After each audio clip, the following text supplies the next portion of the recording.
Drivers that don't have a win yet, that are not locked into the playoffs. It wouldn't hurt to gamble, and some may have missed the opportunities. They come back to the Geico restart zone. It is Kyle Busch, Joey Logano making up row one. Green flag back in the air.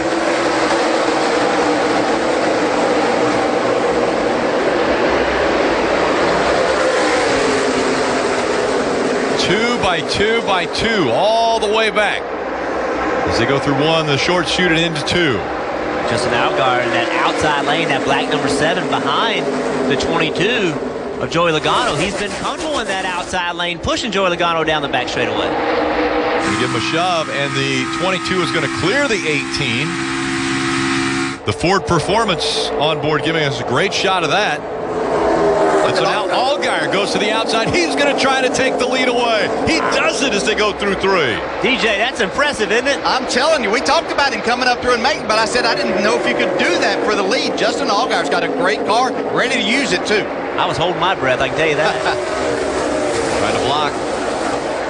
That looked a little bit like a Truck Series move where you get beside the guy on his right rear quarter panel and take the air off his spoiler, and you saw Joe Logano get a little bit loose, and that can be a product of this big spoiler we have on these cars. Remember, adding all that spoiler also means when you get that air taken off that spoiler, it can be a bigger move and get you very loose like Logano did.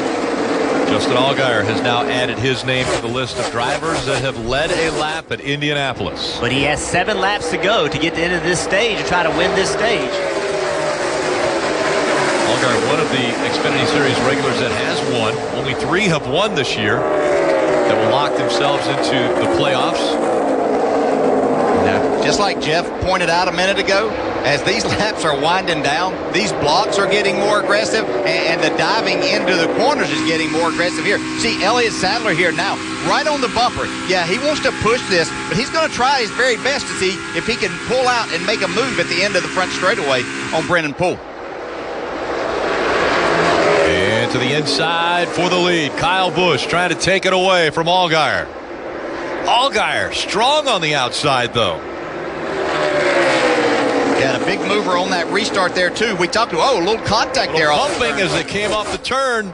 Watch this 9 car. These cars running side by side. He should get even a bigger draft. Didn't pull up like I thought he would, though. The 18 spreading away from the 7th prevented the 9 car from using those 2 cars. He might have made sure they were kept going straight. After what he saw in turn 2, he might have said, you know, I'm going to give these guys a little bit of room. Oh, he can make it 3 wide right here. Little wiggle there, and it is 3 wide for the lead.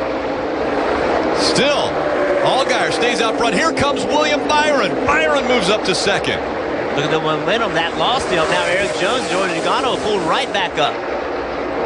Justin Allgaier, that's just so impressive, just to know that you have the car that's going to be able to get out there and make a pass or continue to run side by side with Kyle Busch on the outside through these corners. There's a great showing by Junior Motorsports today. These Chevrolets, as we ride on board in the Chevrolet onboard camera of William Byron, they definitely, from the first practice, DJ, this 7 car has showed speed. So whatever the plan was to match this aerodynamic rules package has really fit the driving style and the chassis setup on the 7.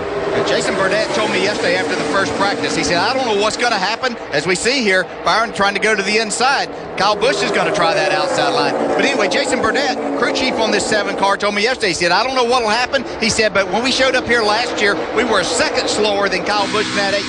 This year, we're running in the same lap time. You can see the racing this providing. Yeah, so if anybody tells me stage wins don't matter, just tune in and watch. I mean, this is all about getting, it's 4 to go right now to get this stage win. Remember, Justin Allgaier, he's won his race. He's in the playoffs. These stage wins could help him win a championship. Now he's trying to hold off one of the best, actually the best ever in the Xfinity Series. Kyle Busch has moved up to 2nd.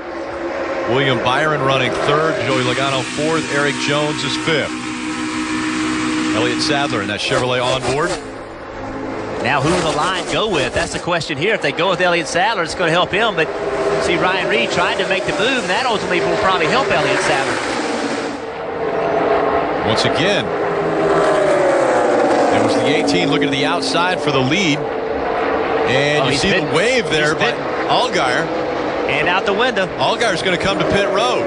Yeah, so the 7's going to come to pit road. We just talked about getting to pit road before the stage end. Well, here you go. All of these cars are coming to pit road now. They won't pit at the stage end. This is to try to get track position to win the race. So they They chose, even though they are a championship contending team, they chose to put themselves in position to win the race rather than win that stage. Dave. That is the decision. Of course, Justin's been very happy with this race car. They will change 4 Goodyear tires. They will fill it full of Sunoco fuel. The long drive down, and now a little less chaotic as they will get to the car without incident and get Justin in and back out. He is over the line, so he's going to have to cruise back just a little bit. So another mistake on pit road today. Marty. William Byron gives up the second position to come down pit road. So with this Sunoco fuel and these 4 Goodyear tires, they can make it to the end of the race here. Going to be interesting to see if he can keep the strategy. Joey Logano also leaves pit road. He said he needs more grip in turn 2, and a little bit of an issue there on pit road. The 7 has had an absolute disaster. We talked about trying to get to pit road, get the strategy, get track position. Well, he has basically given all that up with a mistake. You see the right front tire is loose. It's probably going to come off the race car, which is going to be a penalty. It's just gone completely bad for the 7. This is the danger of being aggressive on green flag pit stops. If something goes bad, it can be catastrophic, Dave. And Jeff, it's almost like he can't hear them because he even left pit road when the situation was happening. The crew was definitely not done, and they put their hands up afterwards like, what in the world? So I don't know if he's having communication issues, but it took him a long time right there to hear from the crew to slow it down and stop it. Marty? And up front, Kyle Busch, the leader, has come to pit road here, got to pit road just under the wire before NASCAR did close pit road. Going to be 4 Goodyear tires for Kyle Busch. Sunoco fuel to make it to the end. Going to be interesting, though. He's going to be a little bit behind those other guys who pitted earlier. We'll see how that cycles out. The reason Justin Allgaier left is because he was trying to stay in the lead lap. He knew if he left within 12 seconds of being in pit road or so, he could stay in the lead lap. He panicked a little bit. He tried to leave, tried to fix the problem that he caused by not pitting in the box. That's what started the whole problem. Didn't pit in the box. The pit crew started to do the work. They had to put him back in the box. Then he made the decision to leave, trying to stay in the lead lap. And the problem is, we talk about a narrow pit road, but this is unacceptable. This is unacceptable for a race car driver at this level. A green flag pit stop, you do hundreds a year. And he comes down pit road, and just purely, it's a mistake. He doesn't mean to do it, but he puts the right front tire on the white line.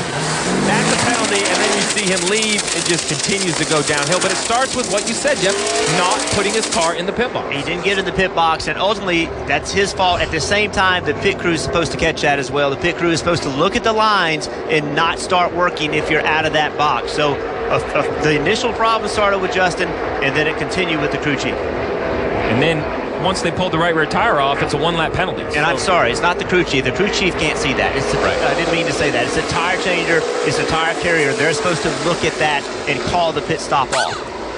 That's so difficult, though. Especially on the green. You would think that you were be able to, without a doubt, get that done. But hey, while all this was happening, well, we forgot about Elliott Sadler. He's going to win the stage. Steve, let me ask you this question, though. Is it because they're so narrow that they want to give the Jackman room on the left side of the car, and that's why he was trying to get right up against the right line, that right side line? It's not that narrow, Rick. There's really, he has 2.5, 3 feet to spare.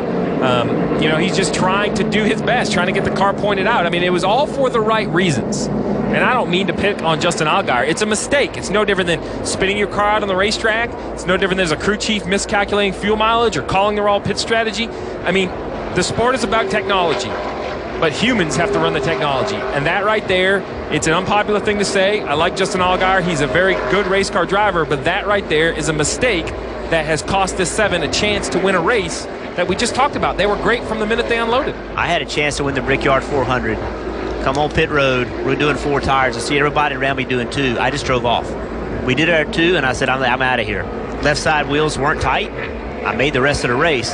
But those quick decisions sometimes the driver tries to make in order to make the situation okay. In this case, it was the wrong decision. You just needed to sit and take your medicine and just do what you had to do. But that's difficult to do. Remember, he was just battling for the win of the race. It's hard to turn your mentally